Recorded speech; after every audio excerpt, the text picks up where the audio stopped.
to Upstage Downstage with him, Richard Platt, seated in the upper circle. And him, Stephen Rees, typically seated in the cheap seat. This is the Theatre Podcast, where we discuss productions we've seen, Things we've liked, and may not have liked, giving our complete unprofessional and non-biased opinions. So grab a brew, Take a seat, and let's raise that curtain.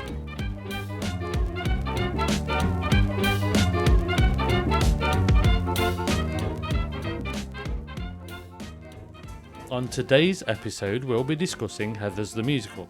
We saw this production at Nottingham Theatre Royal on the 31st of August 2023. Based on the 1988 cult hit of the same name, with book, music and lyrics by Kevin Murphy and Lawrence O'Keefe, Heathers the Musical is directed by Andy Fickman and choreography by Gary Lloyd. So Stephen, what's it all about? Welcome to Westerburg High, where Veronica Sawyer is just another nobody dreaming of a better day. But when she joins the beautiful and impossibly cruel Heathers, her dreams of popularity may finally come true. Mysterious teen rebel JD teaches her that it might kill to be a nobody, but it is murder being a somebody. But first, our post-show opinion! There's other high school musicals, but this is the high school musical. It's Heather so much an enjoyable musical. So, with all that said, let's Set the scene. Right then, Heather, would you like to set the scene for us for Heather the Musical? Heathers the Musical. Heathers, Sorry, it's there's more than plural. one. Yes, at Westerburg High. Westerburg High. Hi. Hi. Set the scene. So when you walk into the auditorium... When you walk into the auditorium, bearing in mind I've walked into two different auditoriums for this production, but the set's exactly the same. Yes. So Where did you see it before? I saw it at the other palace in London. Which other palace? It was the other palace, not the palace. It Not was the other palace. Not Buckingham Palace. No, it was the other palace. Oh. Yeah, it's where it had a residency in London, so I managed to see it before it closed in London. Oh dear. But where did we see this? Well, I've already said. We saw it in Nottingham. Did we? Yeah. Nottingham. Nottingham. Oh yes, we did, didn't we? Yeah. Oh yes, I remember. And then you may have seen it again on the screen, you know. Yes.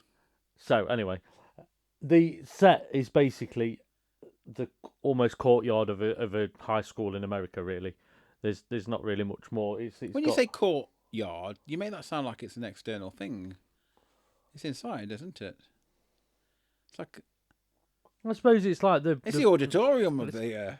Well, I suppose it's more like the sort of the dinner hall, the place where they hang out. It's not really a classroom as such. It's almost like the Auditorium.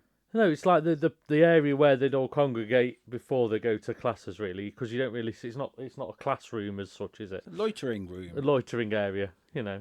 Detention area. It's like a communal area for a school, really. To be fair, it's just made to be universal. Yeah. I mean, versatile. Yes. That isn't it? Yeah, and when So you... not outside, basically. No, not it's outside, inside. basically. So the courtyard is inside. Yeah.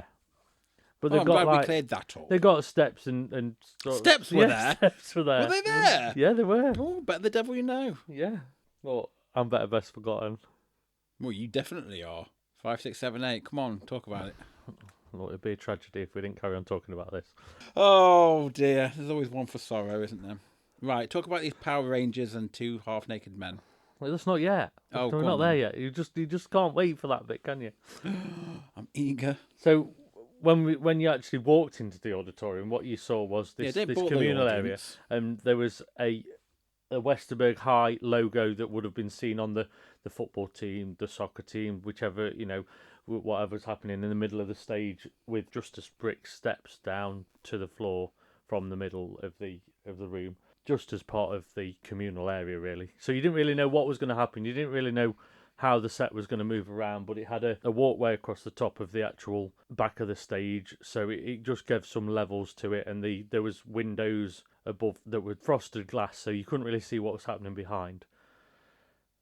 You probably didn't want to see behind. No. And Did it not start with a velvet cloth or something that came to cover it. Yeah, first. it basically had the logo, insignia the thing. Westerberg High logo, Yeah. in a big circular logo right in front of a scrim drape that dropped down. In London, you don't have that. You just had walked into an open communal area. You didn't actually have any of that. Well, what they do in London, I don't know. Yeah, stays in London. Yeah, it does, doesn't it? Right, then what else? And there was also 2 entrances from both sides of the stage, so one stage left, one stage right. An upstage centre. Yeah, an upstage centre. And downstage right. Downstage left. Are you catching your breath or going to burp or be sick? What? I'm catching my breath. Because I'm trying to Well, I think never know on with feet. you. There's always some kind And of it was thing very bubbling over American, there. as in you'd got 2 big American flags at the top just to show that this is an American school that's proud of its roots, basically. Yeah. Talking about that, did they actually have American accents? Yeah, Oh, they did. yeah.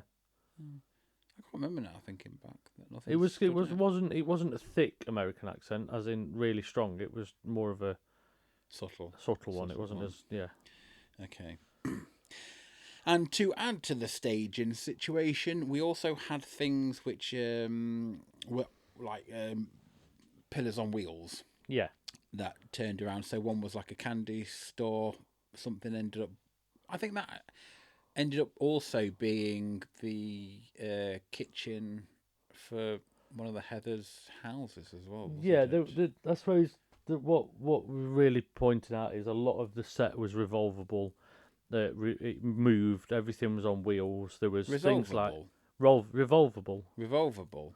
It's a new word. I'm making it up. It does sound like. But it was little things movable. like you'd got lockers at the back of stage to show the schoolroom lockers and stuff like that, and then the next minute they would be spun around. So you had lockers.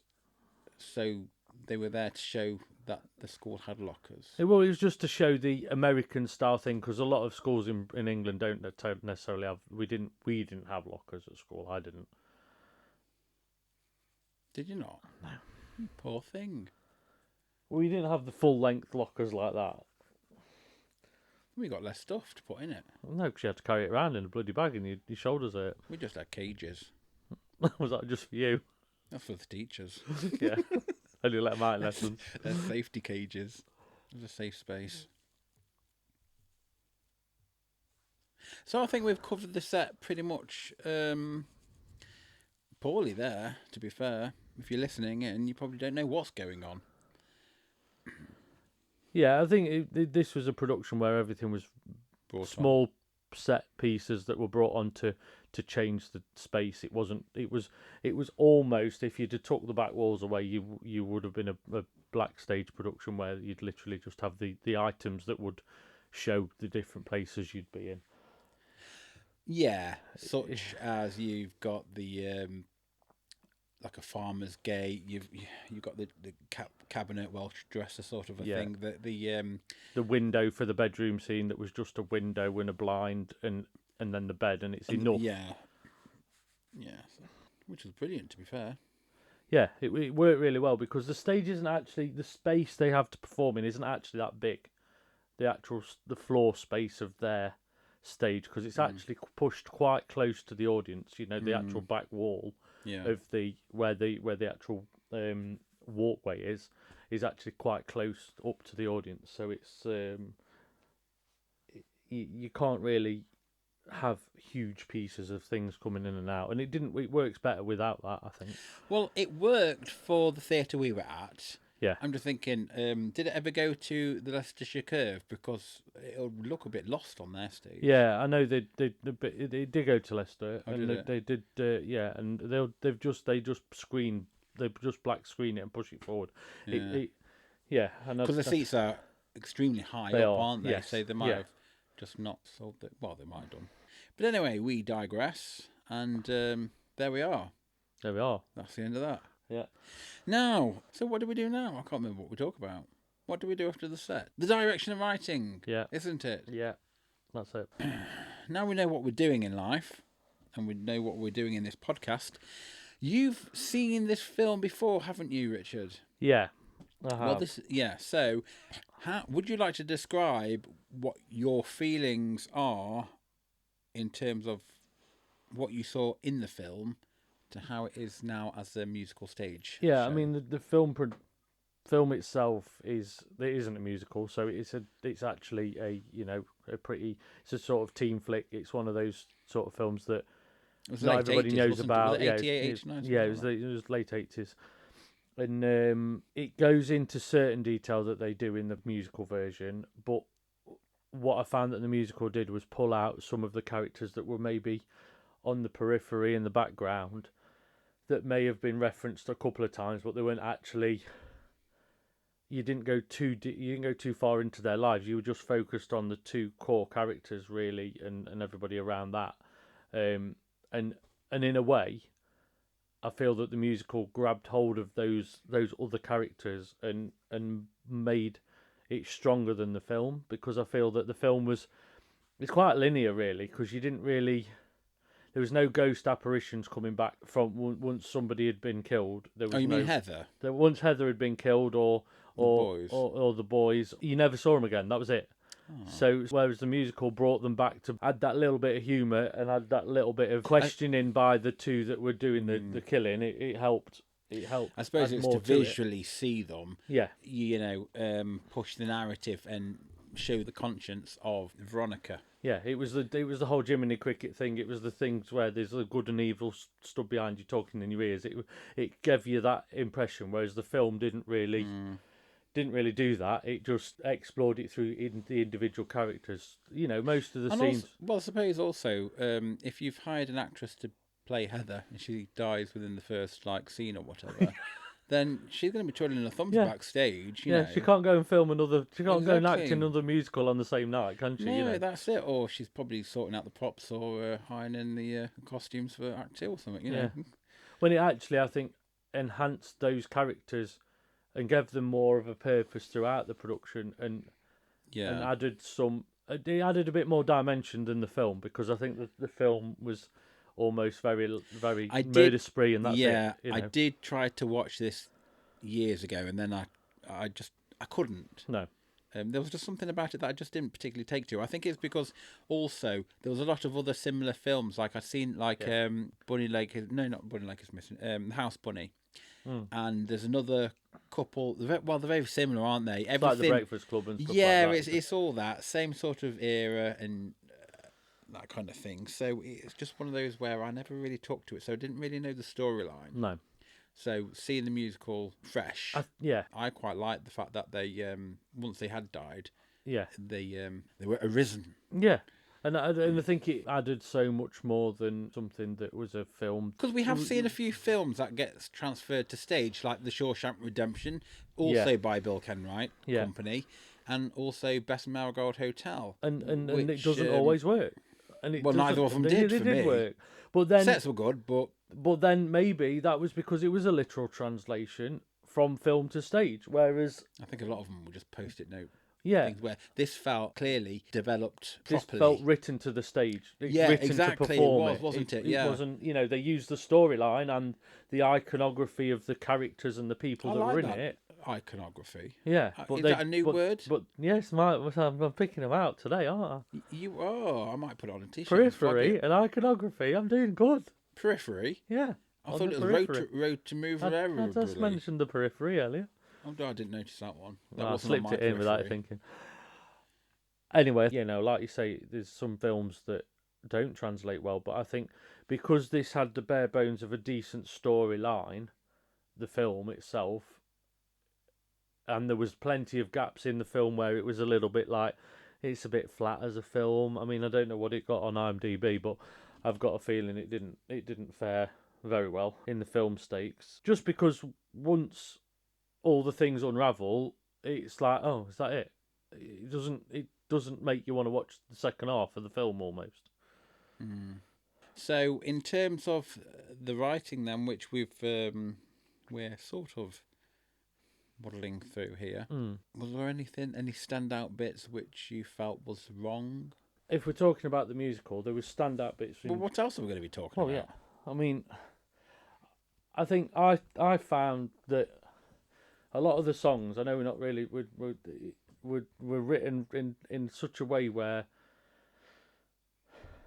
in the film for example, the Big Gay Sun part was literally a 2-minute scene, Yeah. whereas the musical turned it into a big 10 all minute, singing, 15 all minute, dancing yeah. dance number with like a big uplifting scene for a good portion of the second half, and it was like in the first half that in the film it was just happened.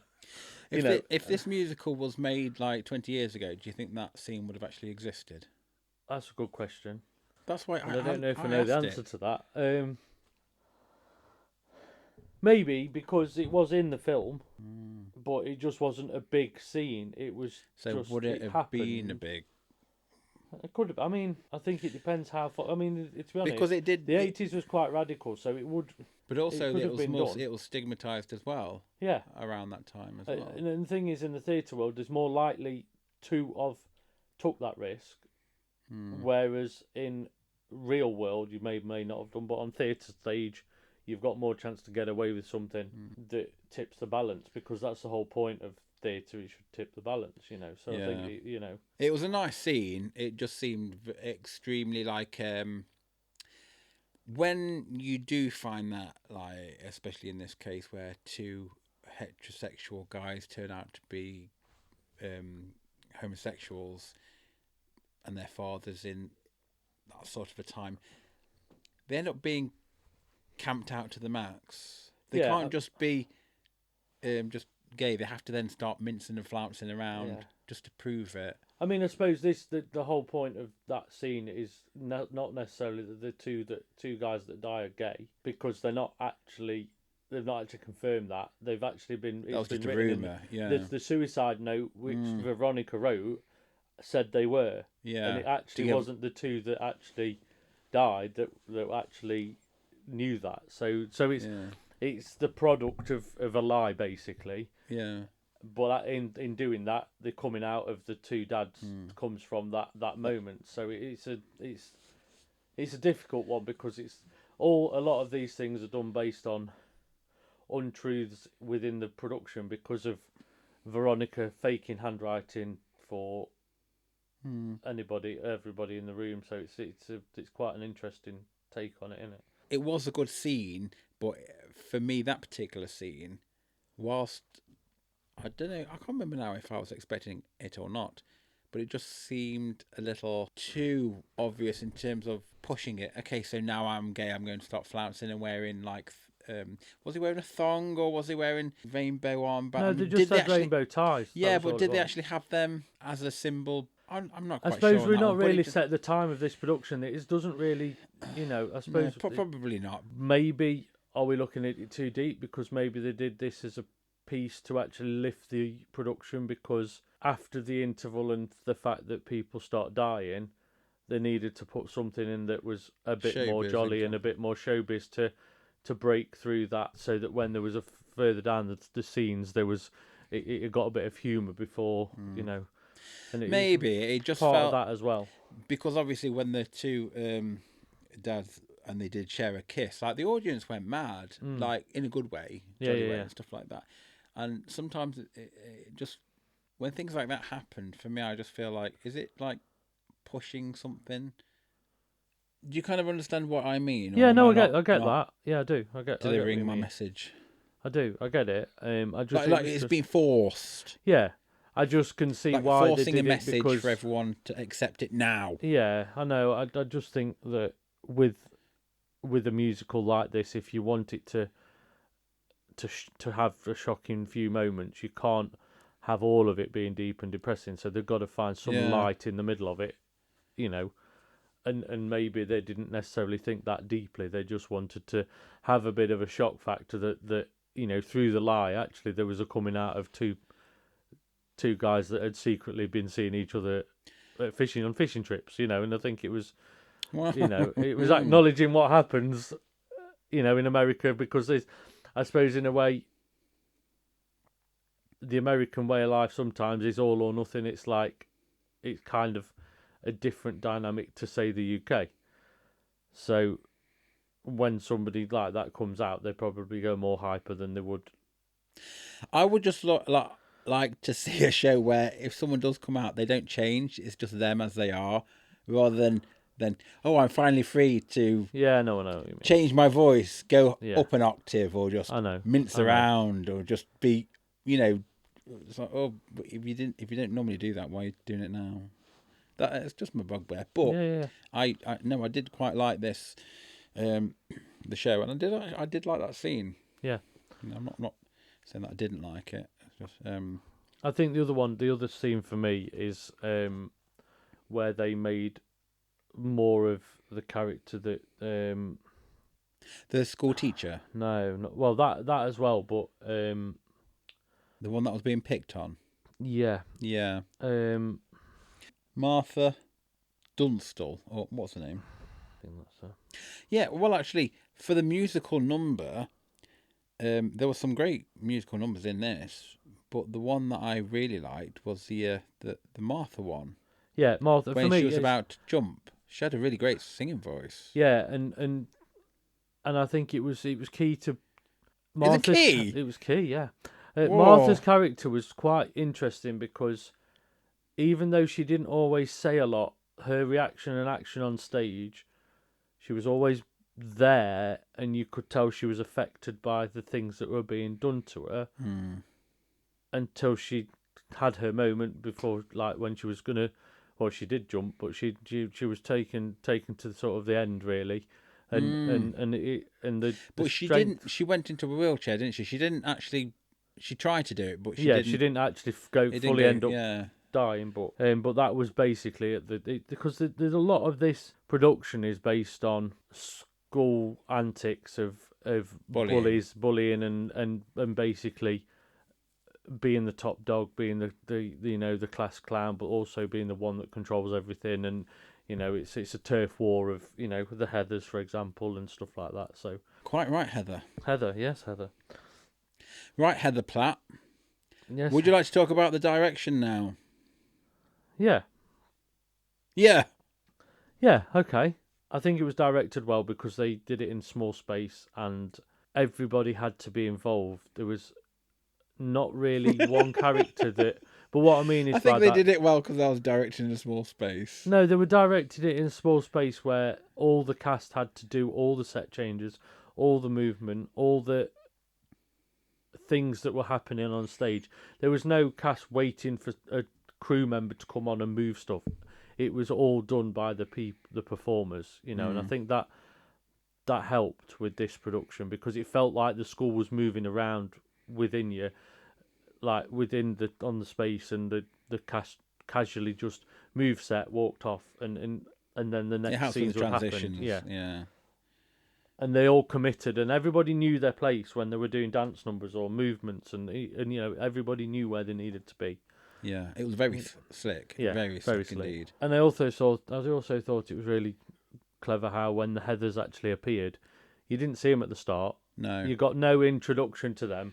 It was all about Veronica and her journey until the Heathers appeared, and it was your whole Mean Girls entrance. It was all the Legally Blonde moments. It was all the things that you expect from that entrance of these people. Easy A, that's what I was thinking of as well. Easy A. And it's those entrances of, we all knew somebody at school where they were put above everybody else. It even goes back to Greece, doesn't it? Yeah, it does. It goes back to Greece, and those, just the moment where you there's an air around somebody when they walk in. It's like they're untouchable, and you can't ever break that importance of that person in the room. And I loved their entrance. I thought it was great because I didn't know anything about this play going into it as such, but I knew that they were going to appear because they had the three lights, and yes, you got the picture up there. Yeah, and it was like Power Rangers. It was green, red, yellow, and then they came forward.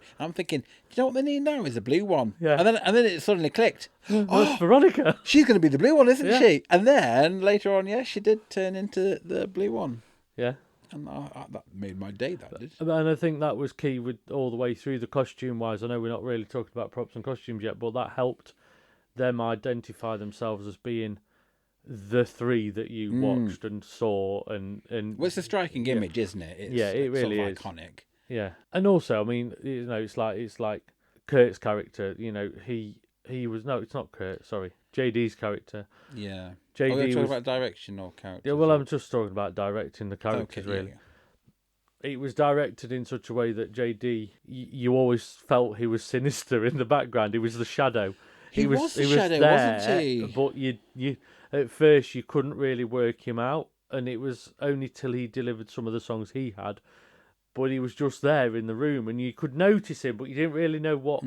If you've never seen the production before, it's like the unnerving bit of this. There's always that kid in school that's a little bit the awkward, like, that starts weird one, and starts destroying stuff, or and yeah, there's always this.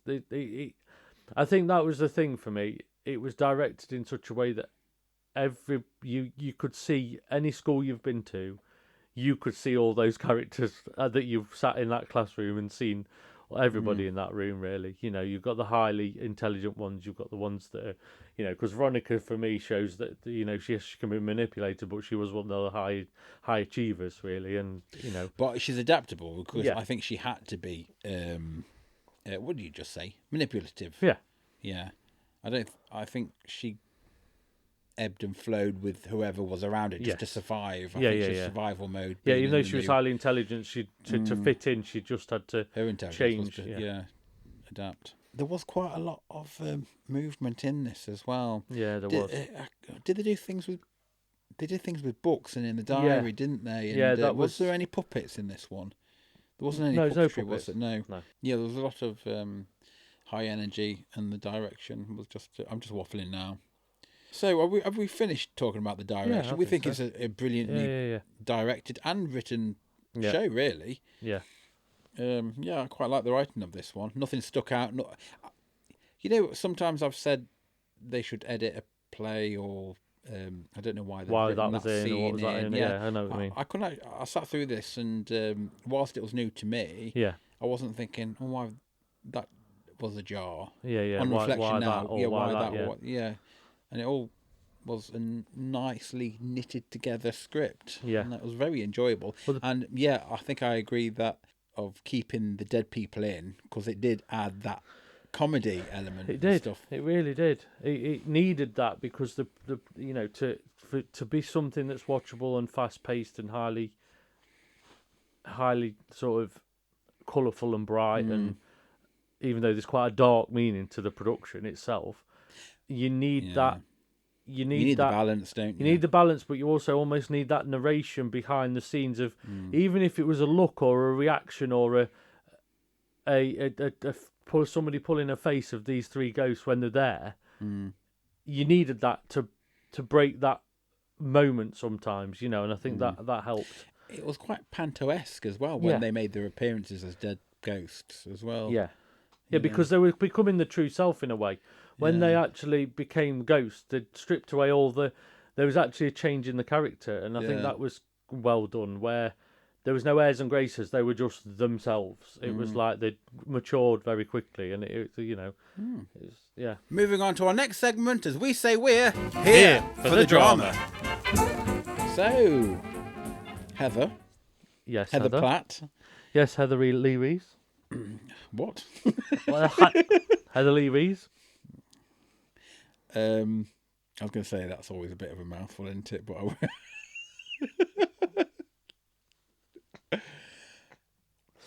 I digress. Right, Heather. Let's talk about the Heathers.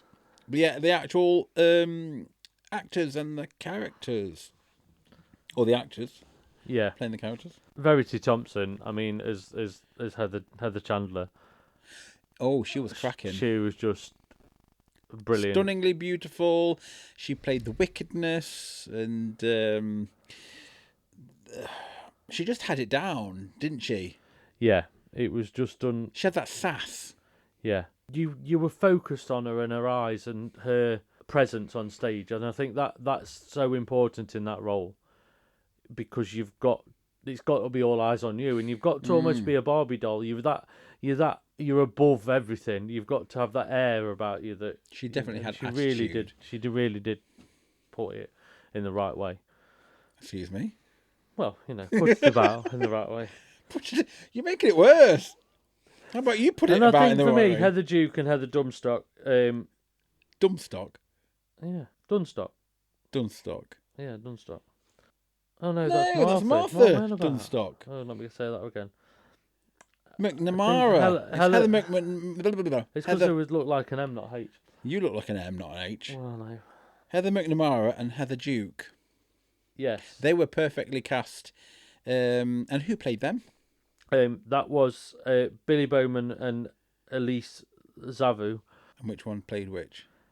Billy played Heather McNamara, and Elise played Heather Duke. Okay, yes. So I think they were almost equally like they had the air and grace about them, but they were just slightly behind Heather Chandler. It was just that, like, we're not there yet because we're not the top dog, but we want to be, and we're soon to push her out of the way if she's if Heather Chandler trips. It's like we'll jump in a place as quick as you can snap your fingers. And also, because we're now used to seeing those kind of mean girls, Yeah. shall we say, they're sort of caricatured, aren't they? Yeah, definitely. So Heather McNamara, she's chomping at the bit because she's second in command, waiting to take over. Yeah. And obviously Heather Duke is the dumb one. Yeah. Well, she's not really dumb, but No. she's the third one. The reason why she's the third one is because she's a little bit naive and a bit, she'll go with the flow, really. So is it any wonder that she ends up being the first one to succumb to the good side? It's the pack mentality as well, isn't it? It's like that whole they're stuck together so that nobody can penetrate the circle almost. It's like they don't want to. They are the top of the whole class, basically, of the school. You know. Yeah, they've all got their place and they all know it. Yeah. But Victoria doesn't know where she fits. And whereas no, Veronica. Veronica, Veronica, not Victoria. yeah, Victoria. No, Why Veronica. do I think I don't know. But whereas they see Veronica as a potential someone to use her skills to help them achieve their aims, really, and that's really what they're users. They'll pick on somebody because they'll befriend them just to use them, really. And I think that was because even though Veronica was welcomed into the group, she still wasn't really the top three because she. Yes. And I thought all three of them, well, four of them, let's say the four Power Rangers here, they all gave smashing performances. Yeah, they really did, to be fair. Who played Veronica? Veronica was Veronica was Jenna Innes. Is it Innes? Innes. Jenna Innes. Is she? Yeah. In what? She's in this. I know she's in this. What else is she in? She's in this. Is she in this? Yeah. And to be honest, I think all four of them did a great job. I mean, Jenna held it together because she was the narrator from the start, really, all the way through, which I think helped compared to because films you don't have to fill the gaps, whereas with a production on stage, to get the audience up to speed, you sometimes have to actually step away from the cast. I find it useful when you have that little bit of narration just to fast forward you to where you need to be. They don't need to always have the preamble of the start of the production where on a film you'd probably see all the scenes that you need to see to set the scene, whereas this you just need somebody to tell you and then bang we're off into the production. And I think that worked really well with this. Absolutely. I think it was really well cast as well. Yeah. You've got JD. He was brilliantly portrayed by. He was Jacob Fowler, and I've seen Jacob Fowler. Yeah, and I saw a different JD in London. Was he with Coke? Yeah, it's easy to explain. And the thing is, I think they cast them really well for the JD character because she needs somebody dark, moody, and has got a similar presence, but understands their character. And I think that matters. But he looked the part as well. Yeah, he did. He did. He had that emo sort of dark, darkness, brooding, psychopathic. Yeah, and that's what it is. It's you have to stand out in a different way and just be on stage and I think I've just insulted the actor by I saying don't think you have. he looks psychopathic. No, I don't think you have. I think I mean, it's the intensity. You don't- can't always show that without. You have to understand the intensity you're showing. he portrayed Because he's really well, actually not like quite he looks manipulative, but psychopathic. in such a calm way. Yeah, and it was great performances by the ensemble, I suppose. Like the Yeah. teacher, she was great. Yeah. When she had her moment, she was very in her teacher-esque, spiritual-esque sort of art teacher. That sort of hobo sort of a I don't know what I can't remember the descriptive words to Yeah, I know what you describe her, mean. but I know what you she's mean. very Bohemian. bohemian, yeah, here, there, and everywhere. She was brilliant. I will and, say Professor Trelawney, but that you won't even get that reference. Cause straight over my head. Yeah, it's a Harry Potter reference. Oh good God, But, no! but it was a very similar teacher style, a very dream world, ethereal, like just in their own little world. Again, that could be stereotypical. Yeah. The two dads. Now, they weren't just two dads. They were the people that were the extra students, and they doubled up for quite a lot of roles. Yeah, didn't they? there was like obviously the there was Mr. and Mrs. Sawyer at one point. Then Yes. there was that. There was Veronica's parents, and That's then right. and it jumped around being the coach, being That's the coach. just being different. The principal as well when they were in the school, and you had all the iconic things, but they were played by people in the ensemble. Because And who are the actors' names? There was Conor McFarlane and Jay Bryce, and then Katie Payne was the teacher. Right. well. Okay. So those three. Yes, Yeah. they doubled up quite a lot. Yeah. And also, just to mention that actually in the cast, what you don't always realise is there is actually a couple of others that can actually do those roles as well. Because in a long running tour, you need the versatility of some of the other cast members. Undercovers. Not undercovers. Understudies that can actually do those roles. Because do you have undercovers for the understudies? yeah, just to make sure that they're doing it right. Who understudies the understudies? The undercovers. Yeah, the undercovers. What about the overs? They're too far gone. They are. They're over it. They're over it. Yeah, and I think that's the key thing when you look at the cast as a whole. When you see the whole team perform, you look round going, actually, they could be Kurt and Ram as well, and they could be, you were seeing double. Yeah, but but they blend it well where when you've got the full cast on stage, they've all got individual looks that then make them just look like a bigger school, really, of different people. So it was quite works good, really well. Noticeable that. And it was what I would say about those three that doubled up a lot. Yeah.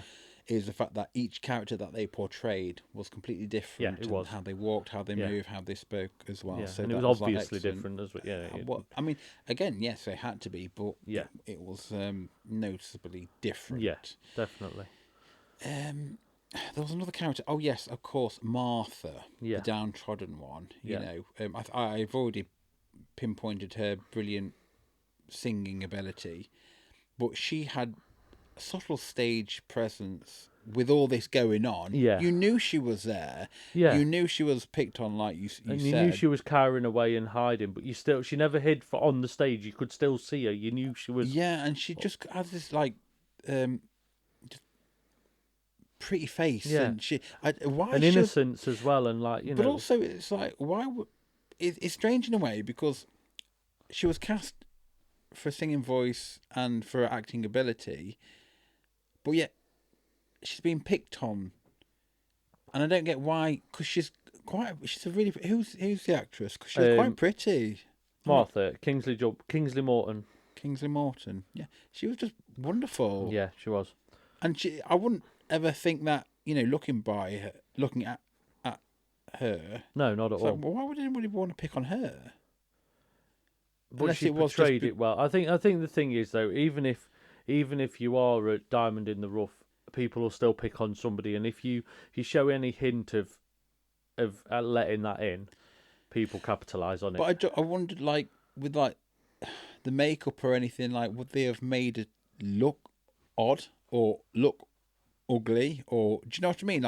Give it a reason I mean, she looks very close to what was in the film.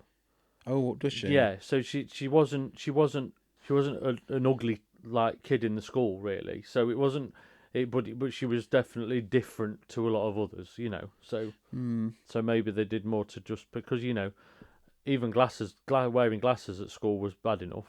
Oh, You know, God. I went I'm through getting all that. triggered. Yeah. Ginger, big ears, and big glasses. Let's face it, I had bottom glasses. Bring it on. You know, Oh, God. Got wonky I've had it teeth, all. glasses, fat. Just ginger. Let's face it. Well, I didn't have a beard then. No, I just had ginger hair. Yeah, I didn't have ginger hair. I got a ginger beard, but not.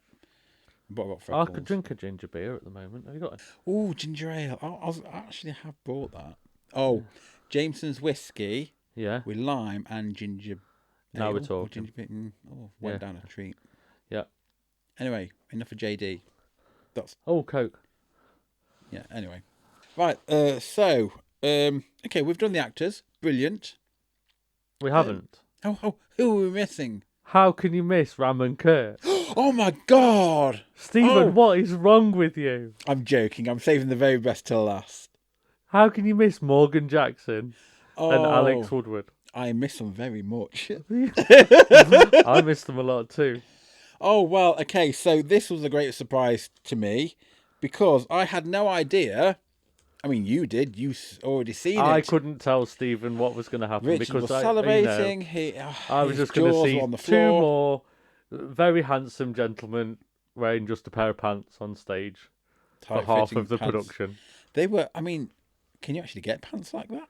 Well, they got some support in them, haven't they? They must have been like welded straight into the gusset. Yeah, they must have been because there was definitely no movement. There was no jiggling about at all. There wasn't. I bet you were I gutted think about that, weren't double they? pants. See, this is you trying to buy the front row seat.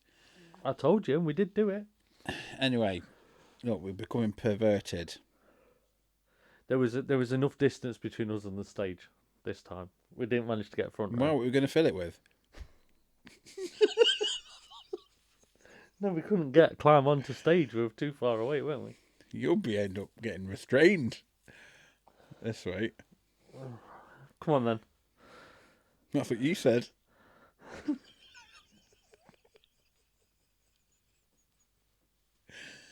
So yes, they played wonderful caricatures of two jocks, Yes, they did. and they played it well. They were your typical grease jocks that Greasy were- jocks. Greasy jocks. They were your They typical. were lovely greasy jocks They were on stage. yeah, they were your typical T-birds. No, not T-birds. No, that's not. No, they weren't T-birds. No, they were just They were just your typical high school jocks that spent more time looking playing good, sport playing and sport. looking good than actually learning anything or having much intelligence. So they were all style over substance. There wasn't much going off in their brains. There was more going off in their pants. And on that bombshell, who played them? Well, I did mention that earlier, but I think you've just blurred out. It was Morgan Jackson and Alex Woodward. Sorry, I thought they were the characters' names. So Ram Sweeney and, Ram Sweeney. and Kurt Kelly. And who played who? Ram was played by Morgan and Kurt was played by Alex. Which one was the tall one? That's Kurt. So that was Morgan. Oh no, hold it, it's Ram. Hold on. You're going into your black book? Maybe Morgan and Alex. Alex played... and Alex. and Yes, I bet you did Morgan. just the tip. So Alex played Ram. Yeah. Yeah, Alex was the tall one, played Ram. And it was Morgan who had a lot of the athleticism because he was the one that had to jump and somersault. Mind you, they both played dead, but however, he was the one that was, if I remember rightly, doing a lot of acrobatics. Yeah, there was a lot of physicality with their roles. I think they were being the typical high school jocks where they were like mates. There was a lot of bro this and a bro that. They were pushing each other out the way a lot and fighting over the same girl, really. Throwing and catching things. And when somebody would push them out of the way, they'd both fall to the floor and skid across the floor and stuff like that. So there was a lot of movement in their like characters, really. Yeah. But I think the Morgan was the one that actually did a lot more of the high demanding stuff. Yeah. If I remember rightly. Yes, and their storyline, if we haven't said already, was the one where they were trying to get Veronica alone for a kiss or a little bit more. Well, they were basically both the village bikes, really, because they'd probably had all of them. Most of the school, really, weren't they? Or was one of them interested in Heather Chandler? Was it Ram? Yeah, there was also the storyline with Martha, where when they were younger. Oh, of course. When they were in like preschool, they both like were holding hands and stuff like that. So there was a rumour went round that she still fancied him. Yeah. Oh, she fancied Kurt. Yeah. That was it. Yeah, and then what storyline is that? She shoots him. Well, basically, the storyline is that they both get Veronica on her own. The Heathers take Veronica to a field at night and basically so that hand her on a plate. Is dark, isn't it? It's like, they hand her on a plate to Kurt and Ram to basically rape her. Within in the really dark sort of school mentality to try and to just control her in a way, and it ends up being she manages to get away from that, and that's when JD gives the idea of basically back again. Yeah, let's get them back, but then it starts getting even darker at this point. Due to then what he did to Heather. Yes. Yeah.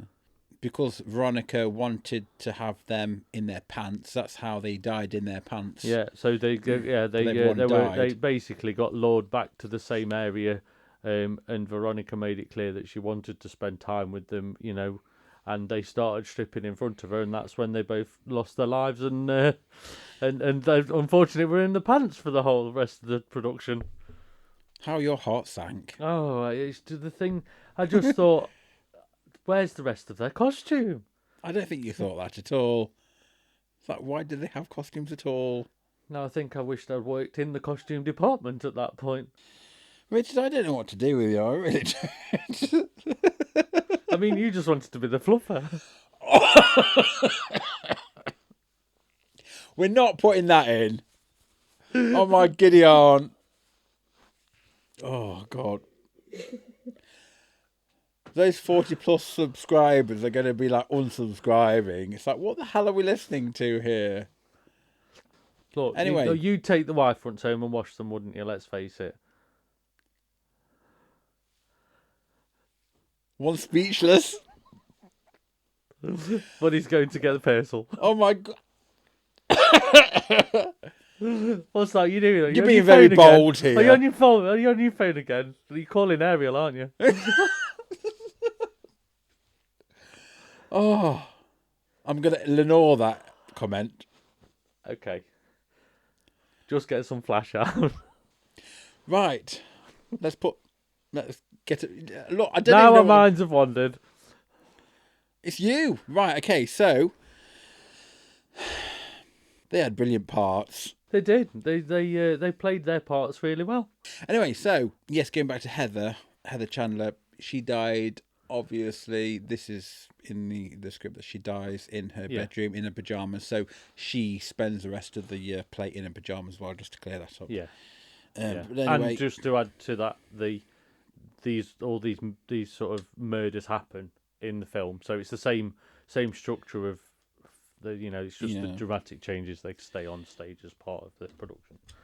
Right then, props and costumes. Let's touch upon these for a little bit, because sometimes we forget them.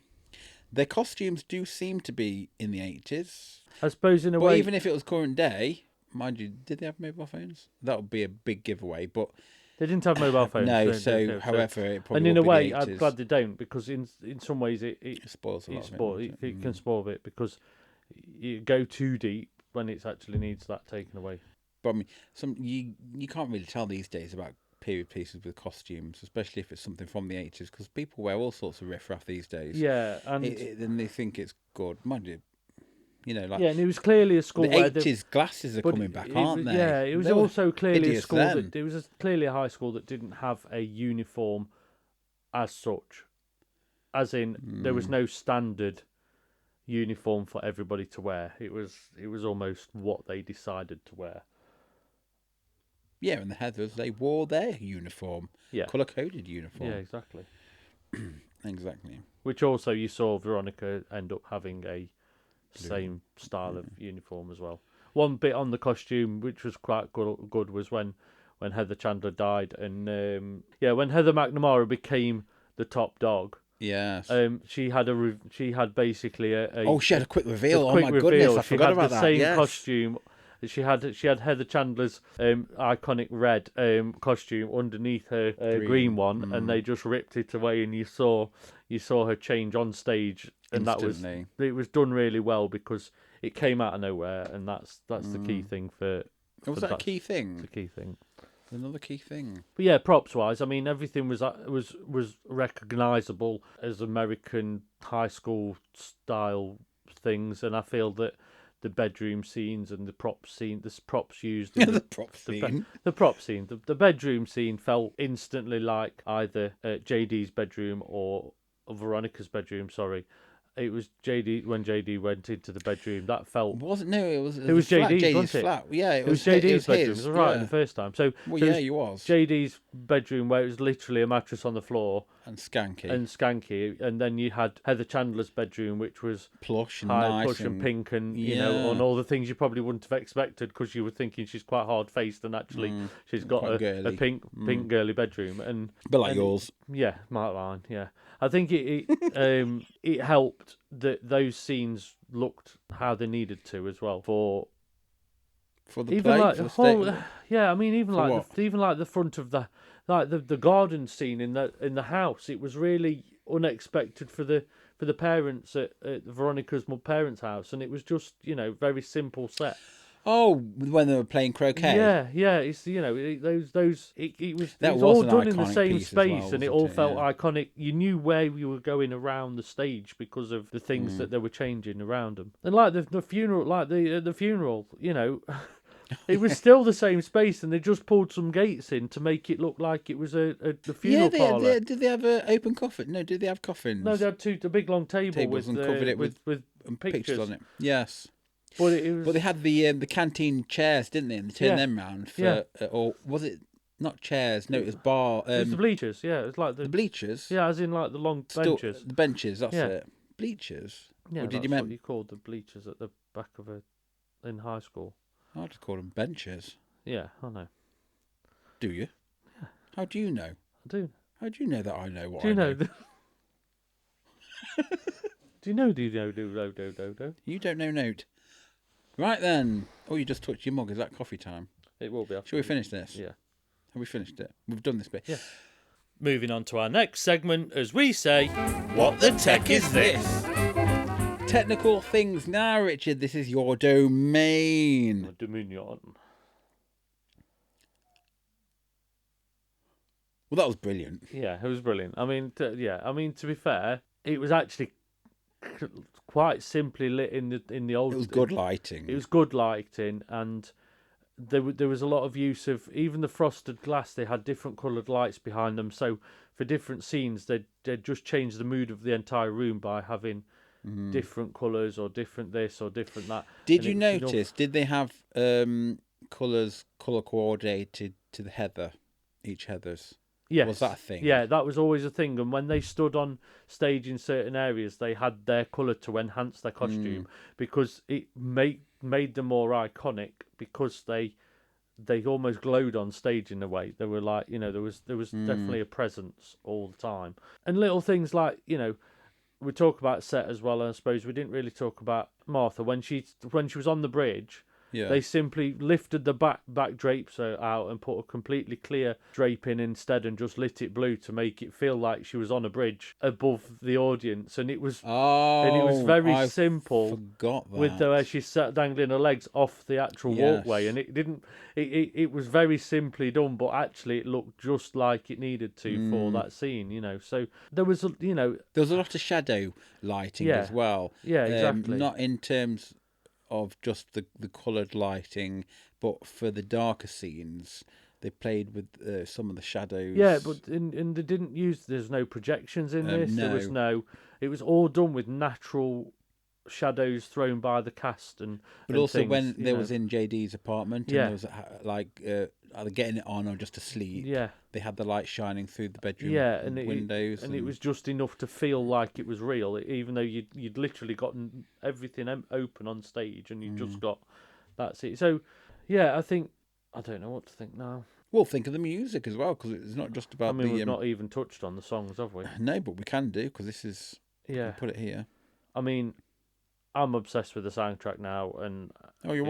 Yeah, I think for me, for you, to you, to me, I think each song equally adds another dimension to it, because they don't seem to throw anything away. Some musicals you have songs that you forget very quickly. Oh well, what do you mean, Titanic? Yeah, and like Treason that I'd not long seen. It's very difficult to remember everything, because it just feels like not really. We touched upon this when we did not King and I. What was it? South Pacific. Yeah. South Pacific. Yeah. Yeah, exactly. Because you only know some of the catchy ones, but the rest is like I can't remember them. Whereas I said before, the Book of Mormon, I know them all. Yeah, now, because and it's like if I say Candy Store to you now, the entrance of the Heathers when they're doing Candy Store. Get me to the candy store. Yeah, and it was like that was a different song. No, that's the opening, the one they come out to. Get me to the candy store. Yeah, is that? I thought that was something like a R&B song. No, it's in this. What is it? Yeah, it is. Well, I know that one then. Freeze Your Brain, JD. I mean that song for me is brilliant. It says a lot about his character. Listen to the soundtrack again. Yeah, I mean, I Love Is God as well. That sort of turns the whole production for something very dark, because it's basically saying we'll kill to make the world better, and there's a lot of it. Just turns the whole thing.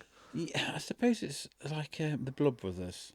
Yeah. For me, they were nice. They never stood out, but there was like one or two. Like Tell Me on a Sunday, that stood out because it was quite pivotal. The one that stood out for me wasn't like the Candy Store one, although I do remember that one. It was the one where Martha was singing it up on the thing. I think that's because it probably touched something deep within that I just don't know what. No, I know what you mean. Beautifully. Yeah, I think for me, I mean, it's quite the gay coming out one as well. Yeah, that it's my big gay song. That was a fun one.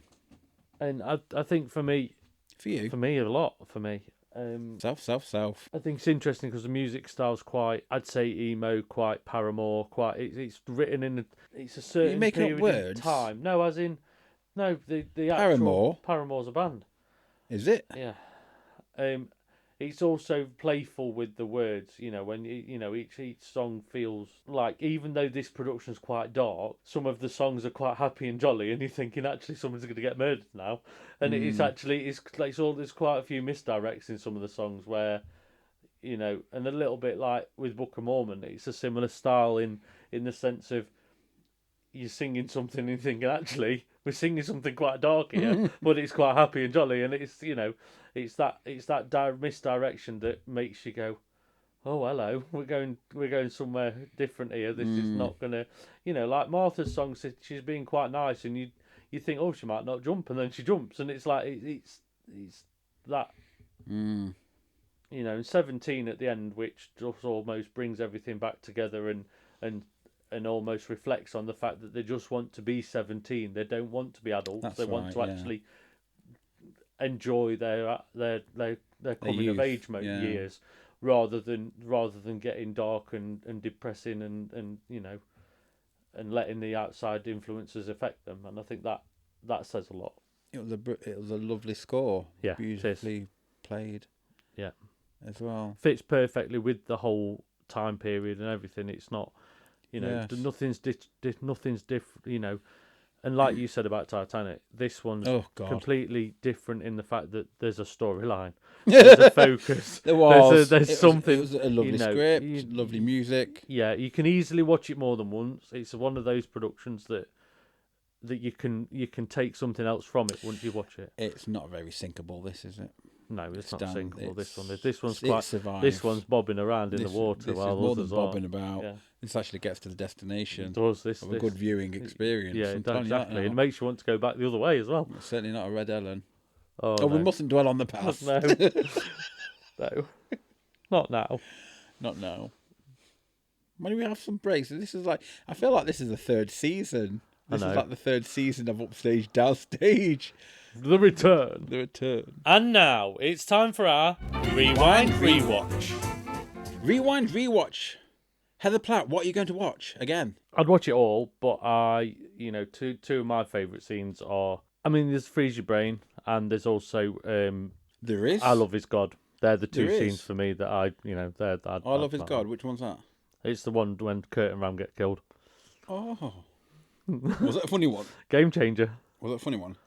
You know the bit where Kurt and Ram get shot. Yes, but I can't remember the song. I need to. I Love His God. I Love His Gone. Yeah. For myself, I would say that I would love to revisit probably two scenes. Martha Yeah. singing, which I've established, I've already said.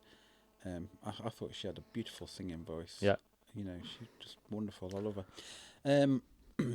And although I've slated it, I'd say the gay one, the gay scene, because that I'm a big was gay quite song. jolly. It was quite good, and it was quite funny. Yes, no, I like that.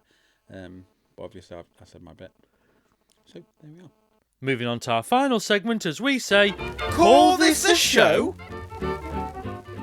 Summary. Would you like to summarise this for our listening Summarise. viewers? Yes, let's not go into that language. Why not? Well, because we'll be done What? for cultural appropriation. No, can't do that now. No, we can't. I can only do it when I'm on the stage doing it.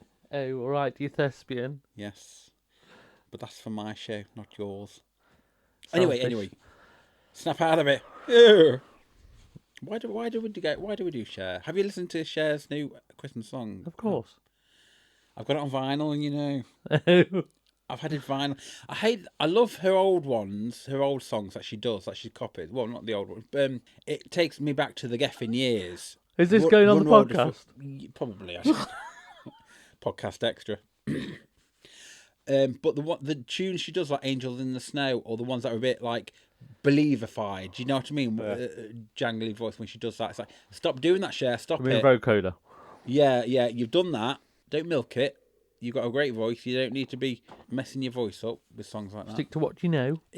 Yeah, because they end up sounding like really crap RuPaul songs. Yeah, I know what you mean. Like production-wise. You know, go back to your Are we root. summarise Go it? back to... Yes, I'm waiting for you. Oh yeah, well you were just fucking Summarise. Summarise. Summarise. Summarise. Summarise. Summarise. Sum it up. Look at your eyes. Look at your eyes. No, talk about this show, Heather Platt. For me, it's a great production, and I'd easily watch it again. And I think there's a darkness to it, and I think all productions need some sort of twist and turn because they can be quite linear and there's too many things you can expect what's going to happen. Whereas this one, it's just good because it does keep you on the edge of your seat a little bit because you can feel the intensity. The word you're looking for is surprise. Ta-da! Right, this is your lead, Heather speaking. Heather Rees. Heather Rees. Heather Rees. It's funny when people say Mr. Rees. It's like, yes, it is. Right, Heather Rees is saying, what's this bit? Oh, summarise. It was a really good show. Really good. Yeah. All the audiences they knew exactly what this show was about. Yeah, I think yeah. some of them were dressed up in like it. You know how you go to In the Rocky garb. Horror? And, Yeah, exactly. yeah, there were some girls dressed up in the There was uniforms. saw a few Veronicas in the room. Yeah, there were. It was really fun. It was really good. It was a nice storyline. I liked the storyline, Yeah. and it had trigger warnings out there, which I was like, Yeah. really. I understand why, Yeah, exactly. but again, I quite. I think like because the- when he's presented like it's High School Musical, and then it really isn't. it's very I've easy not watched to. that show. But it's Is it very like Glee? easy to it's like Glee and all those things, and they haven't got these dark storylines, and you could easily sit and watch and go, yes, things outside of Glee have happened, but Yeah. that's not necessarily on in it. But I think that's different with this because it goes there, and I think that's the difference. Yeah. There's a lot of skirting around those subjects in other similar style productions. Well, thank you for clearing that up for my summary. Well, I hope you took your medicine. But I like this show. It was thoroughly enjoyable, well written, well acted. I like the songs that I can remember. I do know I need to go back over this soundtrack again because it wasn't one that I wanted to avoid. Put it that way. I think it reminds me of Into the Woods. Yes, very much so. I It's like very the heavy in songs. word, and it's very But I mean, the great composer, Sondheim. Sondheim. I was trying to think what his name was. It's mine. He nicked it. But the difference with Into the Woods is it's difficult for me to pinpoint the songs. Yeah. Whereas Company, I get them. Yeah, I get them yeah, all. yeah. But it's like that. It was good, but it's individually. I can't remember the titles on. Yeah. But yeah. So that's that. Is that it? That's Have it. we actually done We've it? done it. We've done it. Have we covered all bases? We're back in the here? room. We're back on it. I feel like we've missed something out. Well, so there we are. So there we are. Scores then, please, for Heathers the Musical. On a scale of 1 to 10, with 10 being surviving the Heathers and 1 being dead in my pants for eternity. What are you going to give it? It can only be a 10 out of 10. Oh, and do you know what? I thoroughly enjoyed this as a virgin Heather. Yep. What's your colour? Well, it'll have to be white. You're going to be a white Heather. I'm a virgin Heather. You're white Heather. All right, Heather. Oh, white Heather. I'm a virgin to this show. Have to put that in, obviously. Like a virgin, seen for the very first time. I'm all white. White. All white, innit? What colour would you be, Heather? Purple. Heather Platt? Purple. Purple Platt? Purple Platt. Heather Purple Platt. Yeah. Not Heather Purple Head. Or is that when you see the jocks? That's for Curtin Rams. That's Curtin Rams' job. Curtain Rams. I thought you said Curtain Rams. So what curtains are these? I opened my Curtin Rams. Look, we're not talking about your curtains anymore. That was another show. Please just close your curtains. If you're going to be purple. Depends what colour your carpet is. We also be purple. Look, we've lost it now. So, what sound effect will you be choosing from the following? A complete train wreck? Tumbleweed? An audible shrug of the shoulders? A slow clap? A pleasant applause? Or a standing ovation? What will it be? I'm going to give it a well and truly deserved standing ovation. I'm going to give this a very merry, happy applause. Do we have a happy applause? What is it? Pleasant applause. Pleasant applause. Oh, it's been that long. It's going to be pleasant and happy. It's been a while. It's been a while. Crocodile. So there we are. That's our discussion of Heathers the Musical. We hope you found it insightful. If not, entertaining. Stay tuned as we bring you more of our thoughts And opinions. on many theatrical delights in future episodes. Yeah. If you'd like to get in touch, email us at upstagedownsstagepod@gmail.com. You can always join in the chat to share with us your views of a production. Also, make sure to follow, share, like and subscribe to all our channels so you get every episode the second it's released. And we hope you join us again for another instalment of Upstage Downstage.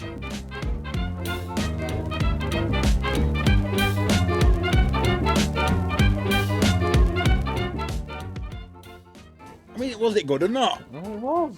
We'll say it. Would you like a dictionary? Get me a blue outfit. I want to be the fourth Heather. I was just going to say Heather today, gone tomorrow. But that's a bad one. That sounds bad. Just pause. Your mic's too far away. Oh, has it gone too far Yeah. away? It's like pointing at your forehead, not your mouth. It's my third eye. We got it right. 1988. What do you mean you got it right? No, you got it right. I did. Oh, that's all right then. I got it right. Yeah. 1988. It felt like an 88 show. Yeah, it did. Our levels okay there? I think they are. Then let's begin. Begin? Begin the begin. Okay. What was that? I think you went back into Scouse. It was half Scouse and half normal. Instead of normal. Abnormal. You've never been normal. No, not normal. Oh, you get back into normal. It's really hard, isn't it? It is. Keep talking. Yeah, keep talking. 1, 2, 3, 4, 5, 6. A bit more than that. A bit more? Oh, you want to keep talking? Yeah, that's a bit too loud, Stephen. That was a Muppet one, that was. Hurdy-gurdy-gurdy-gurdy. Hurdy-gurdy-gurdy-gurdy. Okay, so can you hear me I now? was being a Muppet. On today's episode, we'll be discussing Heather. Based on the 1988 cult hit of the same name. Hit, I said. Not hit. Based on the 1988 cult hit of the same name with book music.